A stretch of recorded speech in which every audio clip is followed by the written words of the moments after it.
Let's all stand, would you please? Number 178 in your books. Are you washed in the blood? We'll sing all the verses tonight. Have you been to Jesus for the cleansing power? Number 178 in your hymnals. Number 178. Join us on the first. Have you been to Jesus for the cleansing power? Are you washed in the blood of the Lamb? Are you fully trusting in His grace, His power? Are you washed in the blood of the Lamb? Are you washed in the blood, in the soul cleansing blood of the Lamb? Are your garments spotless? Are they white as snow? Are you washed in the blood of the Lamb? Are you walking daily by the Savior's side? Are you washed in the blood of the Lamb? Do you rest each moment in the crucified? Are you washed in the blood of the Lamb? Are you washed in the blood, in the soul cleansing blood of the Lamb? Are your garments spotless? Are they white as snow? Are you washed in the blood of the Lamb? When the bridegroom cometh, will your robes be white? Are you washed in the blood of the Lamb? Will your souls be ready for the mansion's bride? Are you washed in the blood of the Lamb?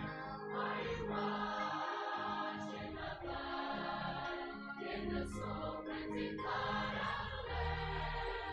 Are your garments spotless? Are they white as snow? Are you washed in the blood of the Lamb? On the last now, lay aside the garments that are stained with sin, and be washed in the blood of the Lamb. There's a fountain.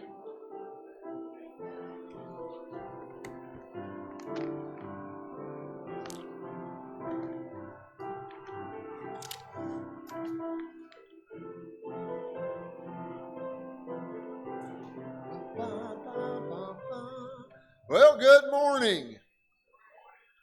And I think that's better than we did last week. We had a bigger crowd, but we didn't get that much noise, so that's fantastic. Get you a songbook. Turn to 243, Wonderful Words of Life, as we start a new era this morning. Huh? Kevin's going to be teaching us this morning. A new era, yes. So 243, let's stand and sing all three verses.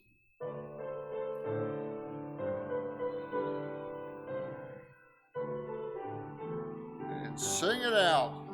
Sing them over again to me, wonderful words of life. Let me more of their beauty see, wonderful words of life. Words of life and beauty, teach me faith and duty. Beautiful words, wonderful words, wonderful words of life. Beautiful words, wonderful words, wonderful words of life. Christ the Blessed One gives to all wonderful words of life. Sinner, list to the loving call, wonderful words of life. All so freely given, wooing us to heaven. Beautiful words, wonderful words, wonderful words of life. Beautiful words, wonderful words, wonderful words of life. Sweetly echo the gospel call, wonderful words of life. Offer pardon and peace to all, wonderful words of life. Jesus, only Savior, sanctify forever. Beautiful words, wonderful words of life. Beautiful words, wonderful words of life. All right, I'm going to let you sit down, and we welcome you this morning to Sunday school. Glad to have the folks that are watching online this morning. And anyway, I'm going to start. We'll take a few prayer requests. And if you would pray, I talked to Brother Tony yesterday, and he said they've got a lot of older people in their church, and he said a lot of those folks are having health problems. And he said, would you please pray for our church? And that is the Grace Bible Church over in, what's the name of that little place? Okay, Sinking Spring. And so anyway, pray for them if you will, please. And then Clyde asked this morning if we would please pray for his daughter and his grandkids. His daughter's name is Jamie. Grandkids are Nikki and Lizzie. And if we would pray for them, they've gone to a homeless shelter as a step towards getting a place to live of their own. So if you would pray for them, again, that's Jamie, that's his daughter, and then Nikki and Lizzie are the kids. Other requests? Yes, sir? Janet, okay. Janet got good news in that she does not have cancer, but she's still got some health problems. And so pray for her if you will, please. Brother Mike's getting better. He can even turn his head farther from side to side, I think, than he did the other day. And he just looks better every week. He really does. And that's why Terry married him. He just looks so good. Yes, that's it. So anyway, someone else. Anyone? All right. Well, let's go ahead. We'll have a word of prayer, and we'll move on. It's good to have Kristen's parents with us this morning. And so thank you all for being here. Let's pray. Father, we come to you. We ask that you be with the requests that are new to us. Be with the church over there in Sinking Springs. As Lord, good Bible preaching church. And those are getting fewer and farther between. And I pray you'd be with them as they're struggling a little bit right now. A lot of folks sick and having problems. So help them and be with them and their pastor. Then, Lord, I pray that you would be with Clyde's daughter and those two grandkids. And please, I pray you'd open something up for them where they could get into a home all their own. So be with them. Be with Janet, help and touch and strengthen her with her health issues. Beverly's not feeling well today. Ask that you might be with her and help her. And then, Lord, just again, be with Belinda. She's still dealing with this Lyme's disease, and to help and touch her. And then thank you for Brother Mike's improvement. And I ask you to be with Lisa Johnston's sister, Mara Lee, and who had a sister-in-law pass just recently. And so be with the Crow family, please, and help them. Now, Lord, bless this time. Help Kevin today as he teaches. Use him in a special way. And just bless the rest of our Sunday school in Jesus' name. Amen. All right, get your book again. 116. 116. I have decided to follow Jesus. And that's a good choice, you know. Let's do all three verses of that one. And then we'll get to Joshua to grab our offering for us this morning. 116.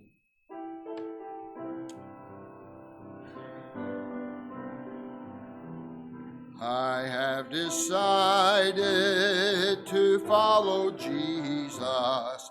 I have decided to follow Jesus. I have decided to follow Jesus. No turning back, no turning back. Though no one join me, still I will follow. Though no one join me, still I will follow. Though no one join me, still I will follow. No turning back, no turning back. The world behind me, the cross before me. The world behind me, the cross before me. The world behind me, the cross before me. No turning back, no turning back. All right, Joshua. As far as I know, we have no birthdays this week. Anyone got one coming up this coming week that you really need us to sing to you to get you through the week? Anyone? No one? No anniversaries? Okay. The biggest announcement that I've got to give you is this. The ladies' Bible study has moved from this Thursday to the following Thursday. That's Thursday the 17th at 6 o'clock.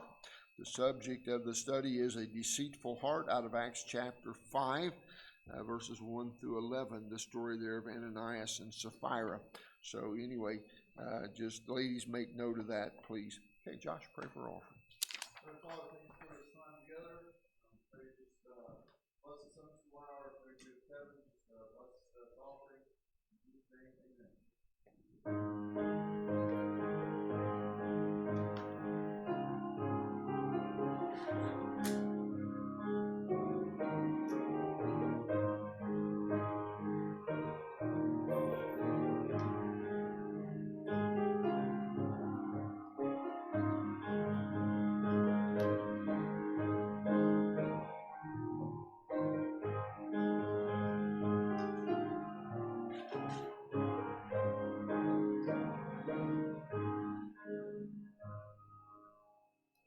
All right, I've looked forward to this. I really have. Kevin's going to be teaching us this morning, and I think you've probably figured out by now. I really only do one. I just preach 3 times a week, or every service. Sunday school sounds like everything else, pretty much. And so I'm kind of looking forward to something a little different myself. And so, Kevin, it is yours.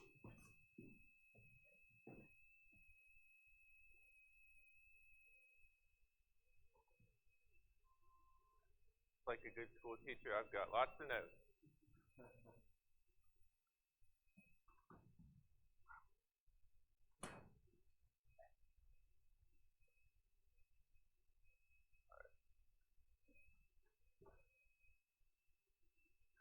So we're going to be in Genesis chapter 11.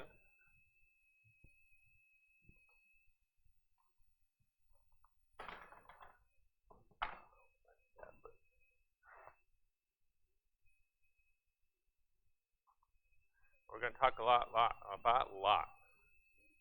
So, and it'll probably take, I don't know, 2 or 3 weeks. We'll see how fast this goes. I don't know. But when I study the Bible, I always try to put myself, I like studying the people and the choices they make and kind of put myself in their shoes. Kind of how I like to think, what choices did they make? And if I was in that position, what choice would I have made? So, of course, when we're studying Lot, Abraham is going to be in this story quite a bit too. I would like if people would read verses. So I kind of go through the Bible, and we're going to kind of go verse by verse through this story. So if you want to volunteer, I appreciate it. And just kind of read some of this story. So we're going to start in chapter 11, verse 27 through 30, and kind of get the family history of Lot and Abram. Where am I at? Wrong place. So in verse 11:27, so these are the generations of Terah. Terah begot Abram, Nahor, and Haran begot Lot. And Haran died before his father Terah in the land of his nativity in Ur of the Chaldeans. And Abraham and Nahor took them wives. The name of Abram's wife was Sarai, and the name of Nahor's wife Malchi. How do you say that, Pastor? Milcah? Okay, that's what it is. and the daughter of Haran, the father of Milcah, and the father of Isaac. But Sarah was barren, and she had no children.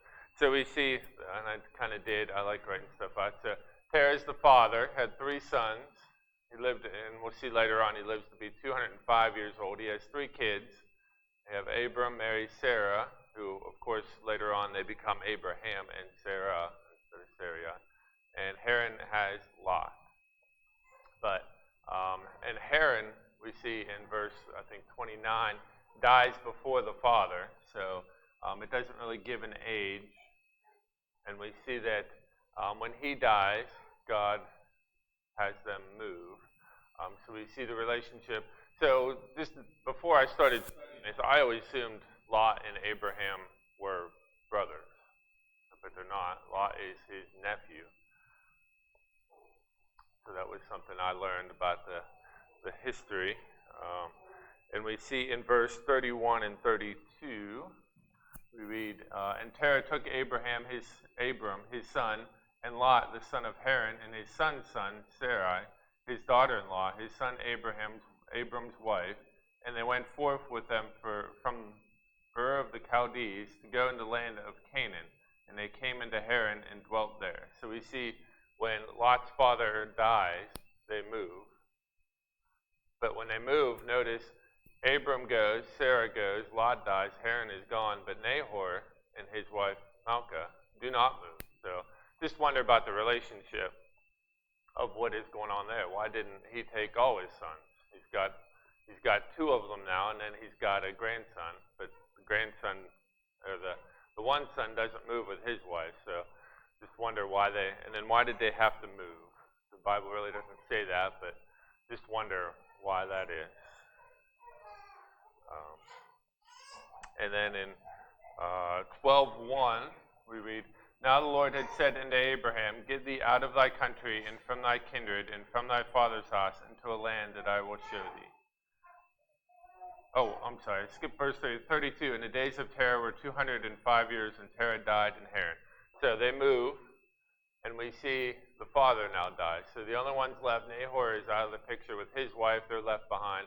So we've got Abram, we've got Sarah, and we've got Lot. Haran has died. They moved, and now Terah dies, and they move yet again. So just wondering why they're constantly moving. And later on, we'll see why God constantly, when somebody passes away, they move, and then somebody else passes away, they move again. And we see here Lot's relationship in the verse I just read, that the Lord is talking to Abram here. And so we see that somewhere down the line here, faith in God, of course, Jesus wasn't born yet, but we see they have faith as a focus in here. It was a push. It was definitely present. We see it was a focus in their life because Abram is talking to the Lord, right? So that's obviously a relationship like we're supposed to have. He's talking to him, so praying to his father, God.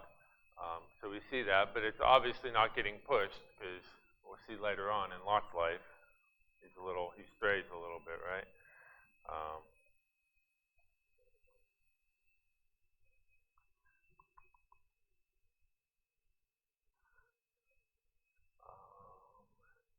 And then in verse 5, if somebody can read verse 5 of 12:5, we will volunteer.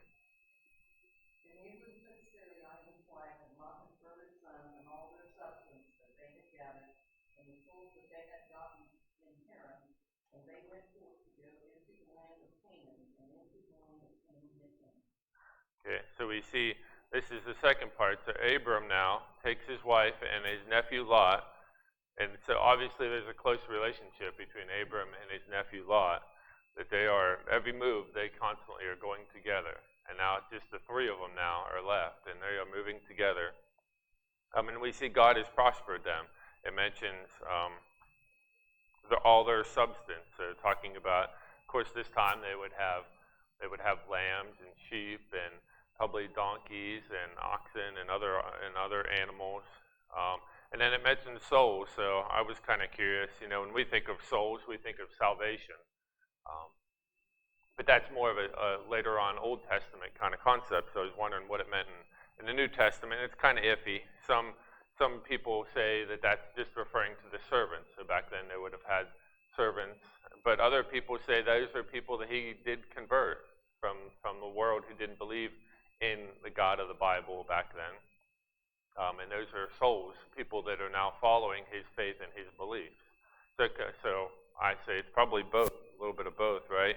So Abram is talking to God, so obviously he's got a deep faith. And if you know anything about Abram, obviously his faith and him and God are very closely connected, right?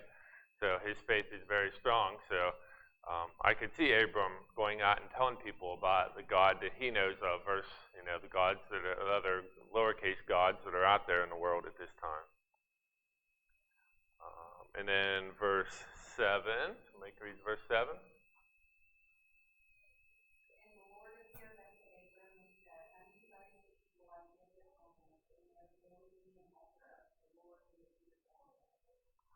Okay, so we see the result here. God talks to Abram and says, here, now that you've moved from here, you've moved to here, and now you're moved to here, and you can kind of follow his path, and he ends up, and God talks to him and says, I have separated you from the rest of the world. And we see God's chosen getting separated from the rest of the world here, because Abraham is the seed of the nation of Israel, and God's chosen people. So we see God was slowly separating Abram and his wife out, slowly out of the rest of the world, and giving them the land that would be the promised land. And it takes from this moment to when Israel gets out of slavery in Egypt and wander around in the desert for 40 years.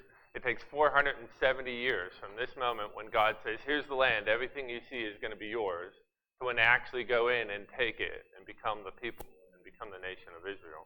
470 years from one to the other. So quite a long time God has this plan in place. He places it in place, and 470 years in the future is when it's actually going to come to fruition.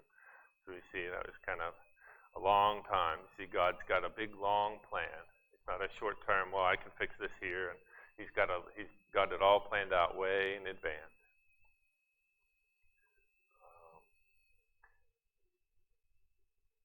And then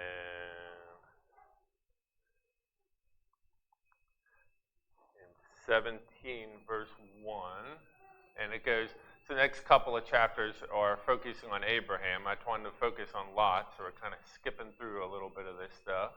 Hopefully you know about Abram and what is going on, because a good portion of what happens to him is on here. But in verse 17, verse 1, and when Abram was 90 years old and 9, the Lord appeared unto Abraham and said unto him, I am the Almighty God, walk before me and be thou perfect. And I will make a covenant between me and thee, and will multiply thee exceedingly. And Abraham fell on his face. Of course, God is telling him, making a covenant between him, that he is going to become the father of the Israelites and God's chosen people here.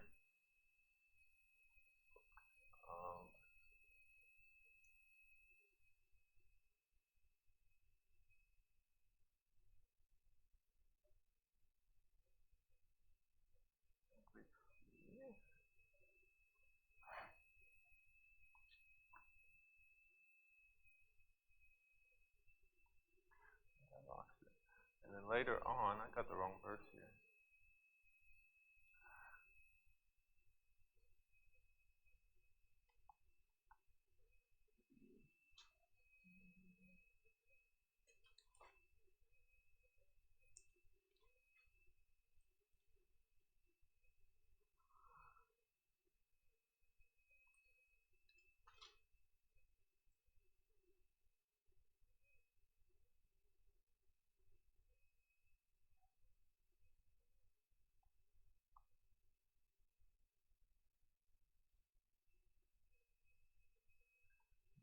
So go back to chapter 13. Somehow I wrote the wrong verse down.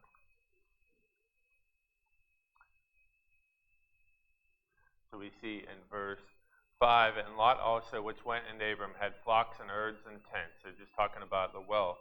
And the land was not able to bear them, and they might dwell together, for their substance was great, so they could not dwell together. And there was strife between the herdmen of Abram's cattle and the herdmen of Lot's cattle. and the Canaanite and the Perizzite dwelt in the land. So we see a dispute rises. They have so much wealth and so many cattle and sheep and stuff that they're not able to support the land. So they need to separate. And Abram, being the older, should have been the one who made the choice and said, I will take this land, Lot, you take the other, because it's his nephew. But instead, and we see in this verse, the strife is between not between Abram and Lot, it's between their herdsmen. So we see that there's no strife between the uncle and the nephew, it's between their servants and stuff that are taking care of their wealth. So Abram comes to Lot and says in verse 9, Is not the whole land before thee? Separate thyself, I pray thee, from me. If thou wilt take the left hand, then I will go to the right. If thou wilt depart to the right, then I will go to the left. So Abram comes before Lot and gives him the choice, which is his right because he's the older, he's the uncle. So he has the right, and he says, you take whatever you want. I will take whatever you choose, you deem unworthy. I'll take whatever's left over. And so in verse 10, And Lot lifted up his eyes, and behold, all the plain of Jordan, that it was well watered everywhere. And before the Lord destroyed Sodom and Gomorrah, even as in the garden of the Lord, like the land of Egypt, as thou comest into Zoar. So we see in verse 10, Lot lifted up his eyes, and behold, that the land was well watered everywhere, and he compares it to the garden of the Lord. So Lot, of course, has this choice. He's got this whole world around him, and Abram says, you take whatever you want, and I'll take whatever you decide you don't want. So he does what most people would do. He takes a look. He goes, I'm sure he did a lot of surveying and said, oh, this land's got a nice river, it's well watered. It reminds me of the stories back in the day of the Garden of Eden. This looks like the place I want to go. So I'm going to take this land. You can have that. You take the lesser land. But we see, how did Lot make the decision? Did he pray to God? Did he build an altar? So back in the day, they did lots of altars, right? We can go through, and lots of people build altars, and that's how they got their answers for their issues.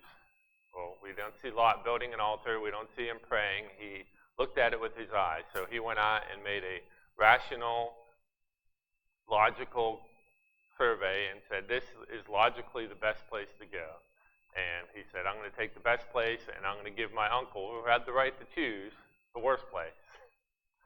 But God takes that, and what does Abram end up getting, right? He ends up getting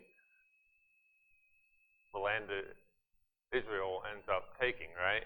So what if Lot had chosen differently? What if Lot said, well, this place is better, and you're my uncle, and you should have had, so you get the better place, and I'll take, Israel could be a whole different area right now. So we see, even though Lot made a rational decision, just using logic and taking the best for himself instead of doing what he should have done, prayed to God and said, what land should I take? And taking and giving the respect to his uncle and saying, you take the better land and I'll take the lesser land.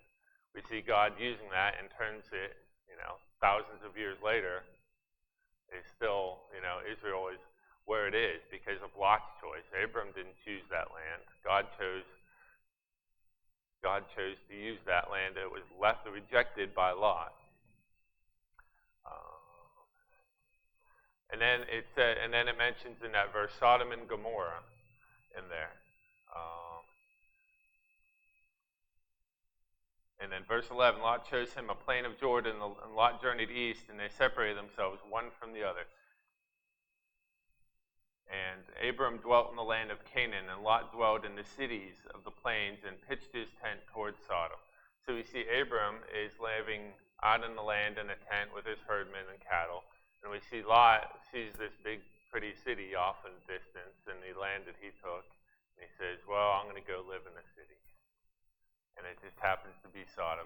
And then in verse 13, we get a glimpse of the future, right? And it says, but the men of Sodom were wicked and sinners before the Lord exceedingly.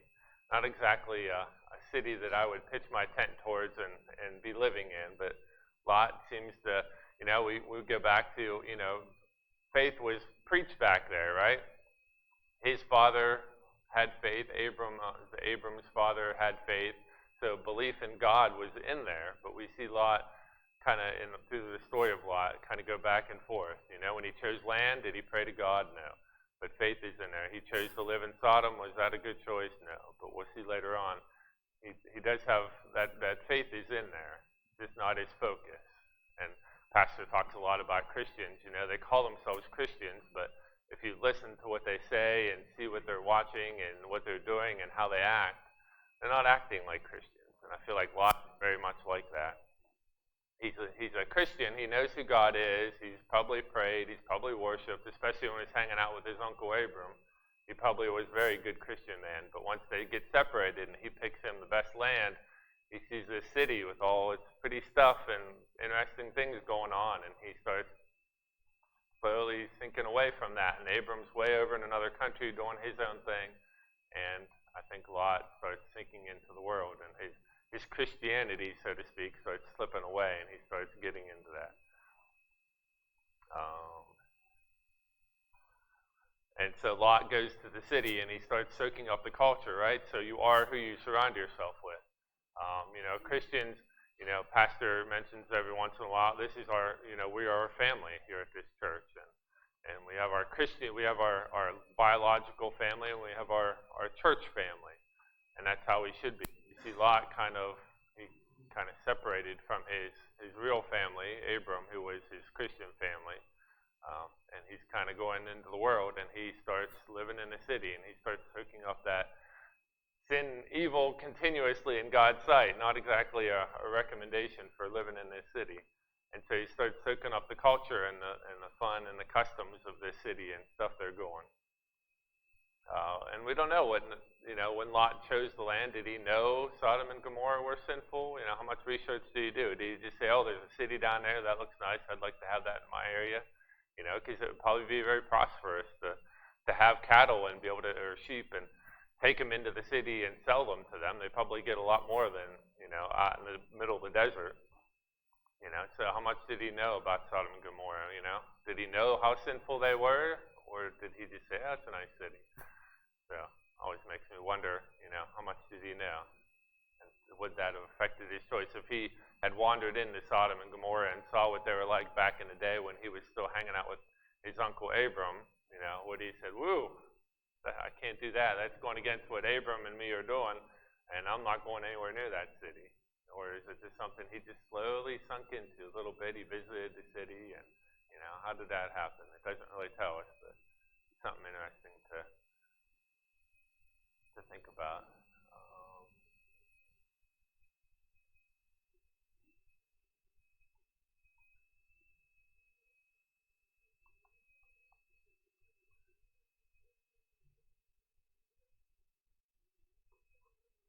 And then we see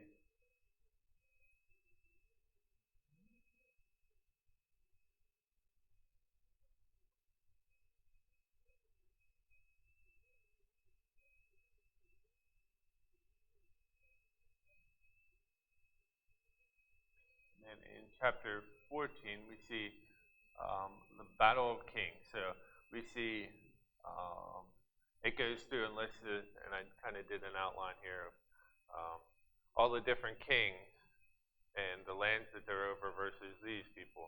And we see Sodom and Gomorrah on one side, and we see all these others. So there's a big war that spews in this land of people that are not around, not concerning Abraham and Lot. Of course, Lot is now living in Sodom, and so he's part of that because Sodom is one of the nations that is in this battle.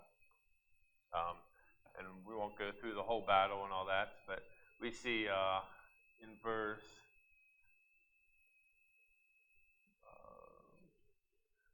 14, or verse 4, sorry. 12 years they served Kedorlaomer. In the 13th year there's a rebellion. The 14th year came him and the kings that were with him and smote all these places. So we see it's lasting for 14 years, this battle is going on. And Lot ends up in the middle of it, and this king ends up taking over and conquering Sodom. When we see in verse 8, and there went out the king of Sodom and the king of Gomorrah and the king of, and a couple of other places, and go out and fight against him. And in verse 11, we see the king of Sodom and Gomorrah and their group lose, and they say, and they took all the goods of Sodom and Gomorrah and all their victuals and went their way. And they took Lot, Abram's brother and brother's son, who dwelt in Sodom, and his goods, and departed. So the victor go the spoils, and Lot ends up being in the city.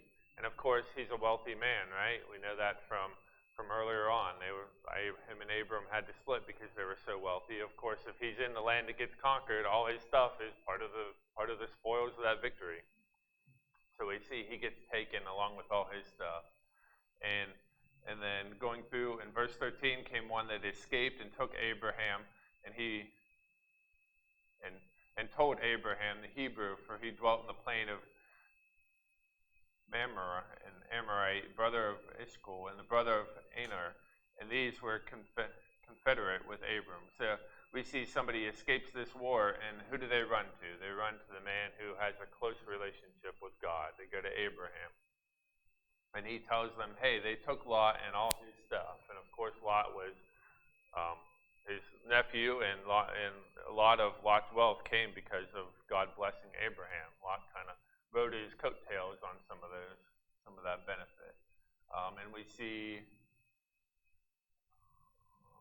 in verse 14, and when Abraham heard that his brother was taken captive, he armed his trained servants, bore their house, and 318, and pursued them into Dan. And there he divided himself against them, he and his servants, by night, and smote them, and pursued them into Hobah, which is in the left hand of Damascus. So we see Abraham immediately takes action. He's got servants, he's got 318 people that are trained. So, with all this war, 14-year war, with all these kings of all these nations fighting, Abraham knew it was going to affect him at some time, so he was prepared, right? He had a plan. So he had been training 318 people of his place to fight for his stuff. And he finds out Lot. What was Lot doing? Nothing. He was living in the city. Was he training his people? Was he avoiding this war? He was doing nothing. He was just living up the good life in the city as a rich guy. And he ends up getting captured because that city got taken over. So we see Uncle Abraham to the rescue with these 318. And they had a strategy and a plan, right? 318. I'm sure the armies of 8 different countries was a lot bigger than 318 people, right? So he was up quite a substantial army. Bible doesn't say, and I did a little research, and it's hard to tell how big that army actually was. But I would guess it would be, at least 1,000, if not more. Probably a lot more than that, being that big of an area. And so he can't just go in there and beat them. So he comes up with a plan, right? And then it says he's got a plan and a strategy. So he goes to divide himself against thee and his servants by night, and smote them and pursued them. So he's attacking at nighttime when it's a lot harder to see what's going on, right? So in the daytime, the bigger army would be able to see him, surround him, and probably wipe him out. So he attacks them a little bit here by night, and attacks them, and slowly pushes them further and further back. And of course, Abraham has God on his side also. And we see, in future wars, right, if God's on your side, it's definitely you're going to win, right? So we see that is indeed what happened.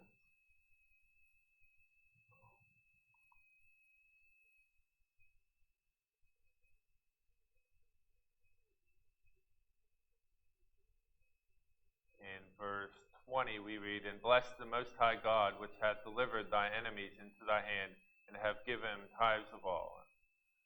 And this is coming from the king of Sodom, and said, Abram, give me persons, and take the goods to thyself. So we see the king of Sodom is being thankful, right? He just freed all his people and his goods. This wicked king that's running this wicked country. And of course, Abraham says, I lift my eyes unto the Lord, the Most High God, the possessor of heaven and earth. that I will not take from a thread, even a shoe latchet, that I will not take anything that is thine, lest thou should sayest, I have made Abram rich. So Abram here wants to make sure that the sinful king who's running a very wicked city isn't contributing anything to him. So and similar in our lives, we want to make sure that, we want to be watchful of who we're hanging out with. Looking at Lot, who he hang out with, versus Lot or Abram and who he hang out with. We want to make sure who we are accepting gifts from too, because that's going to be, if we're taking gifts from those who are not also following Lord, God is not going to approve that, right? So we see Abram knows this with his relationship with God, and he says, I don't want anything to do with you. I don't want anybody to say that you helped me in any way, shape, or form. He wants to make sure that everybody knows that the Lord is the only thing that's helped him to get to where he's at. And that this sinful king and his wicked city have nothing to do with it.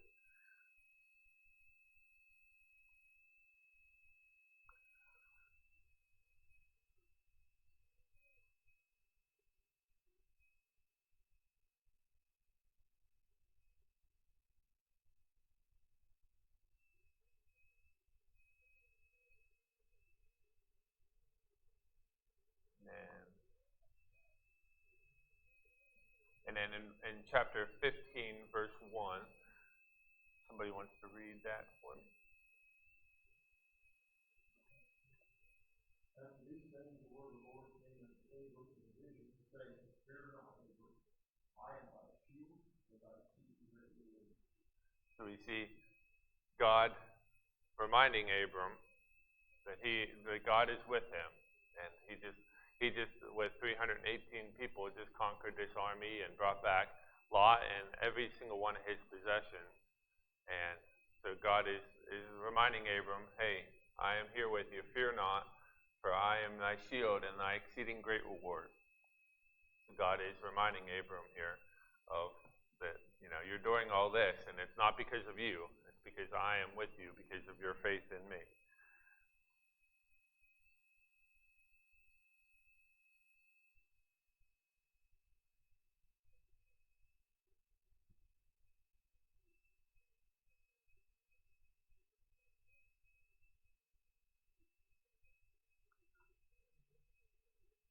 So then after that, we see it goes to Abram, and God talks to him and tells him that he's going to have a child, and it's going to be like stars, and he's going to populate the kingdom of Israel, God's chosen people. So we skip back again to chapter 18.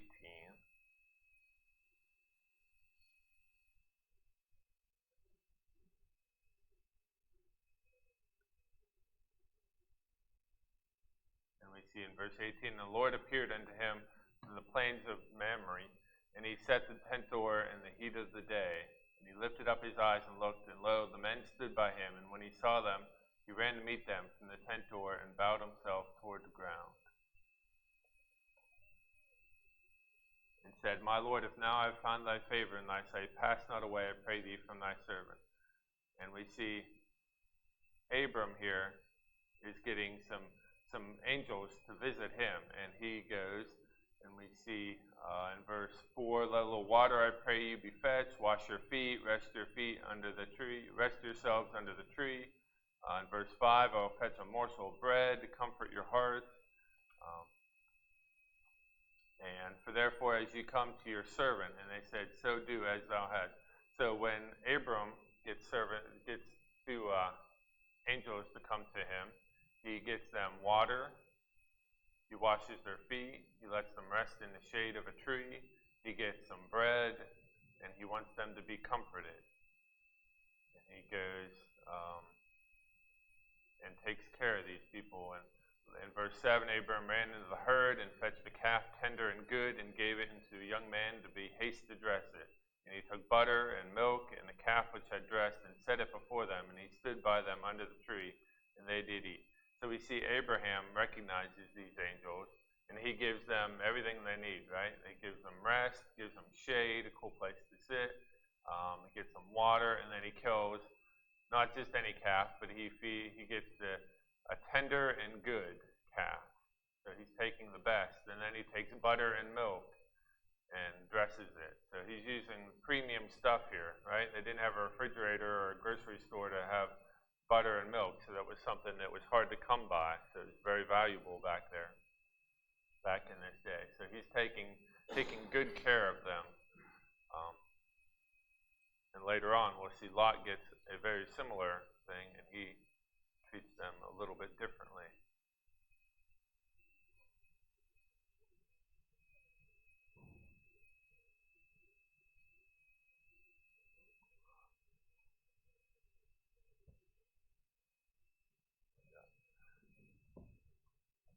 And what time do I need to stop? About now? Okay. Okay.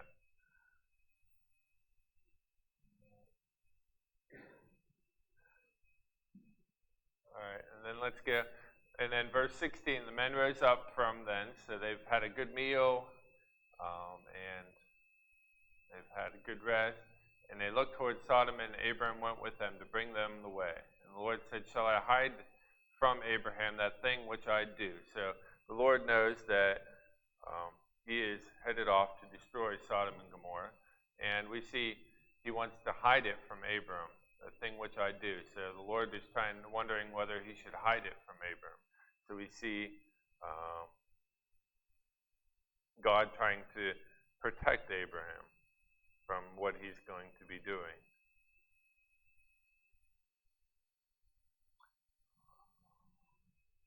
Verse 18, seeing that Abraham shall surely become a great and mighty nation, and all the nations of the earth shall be blessed in him. So, of course, that's God's plan, so he knows that that's going to come to fruition, because that's what God had designed and planned. For I know him, that he will command his children and his household after him, and they shall keep the way of the Lord, to do justice and judgment, that the Lord may bring upon Abraham that which he hath spoken of him. So that's quite a statement for God to say about somebody, that he will command his children and his household after him, and they shall keep the way of the Lord to do justice and judgment. Quite a good statement to have said about you, as opposed to what God had to say about Sodom and Gomorrah. And the Lord said, because thy cry of Sodom and Gomorrah is great, and because their sin is very grievous. So we see the polar opposites here. He's talking about how Abraham and his children and his heritage throughout, all the way up to today and into however long more the world is going, that they will bless the Lord and keep the ways of the Lord. And then he turns around and sees Sodom and Gomorrah and great, because their sin is very grievous. In verse 21, I'll go down now and see whether they have done altogether according to the cry of it, which is come unto me, and if not, I will know. And of course, God says, he's talking about whether he doesn't know. Of course, God knows. But I wonder, he mentioned whether they have done altogether according to the cry of it, which is come unto me. So I wonder who was this person who's crying out to God in the middle of the city of Sodom and Gomorrah and talking to the Lord about how sinful this place is and the sins that are going on. And the men turned their faces thence and went to Sodom, and Abraham stood yet before the Lord. So just wonder if Lot was the one who is talking to God. We see him praying maybe. Or is Abram know what Lot, keeping tabs on Lot and knows what he's got himself into, and so he's the one who's trying to get Lot and talking to the Lord about it. So just wonder who is the one who's out there trying to fix this problem and going to the Lord and crying out to the Lord about this city of Sodom and Gomorrah. So we'll stop there. So next week we'll talk about the rest of Sodom and Gomorrah.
Lifted me.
It's the alternative, I'm very sure.